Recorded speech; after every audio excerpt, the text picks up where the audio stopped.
A shooting in Amberg leaves one man dead. A woman is now in custody, though not yet charged. Marinette County Sheriff's Office confirming tonight the case is a homicide investigation. At 6, our Lena Bleach spoke with the sheriff and joins us after gathering new details about the case. Lena. Sheriff Randy Miller did tell me that William Freed was found dead at the scene last night, and emergency calls began coming in just after 8 p.m.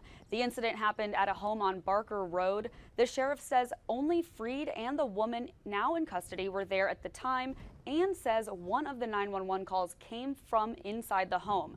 As we've been reporting, Sheriff Miller reiterated there is no danger to the public in this case. Charges have not yet been filed. We have a person in custody.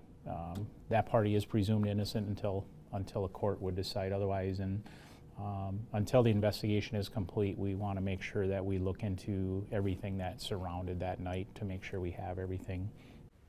The identity of the woman in custody has not yet been released, but Sheriff Miller does say he hopes to release an update in the next couple of days. Cammie?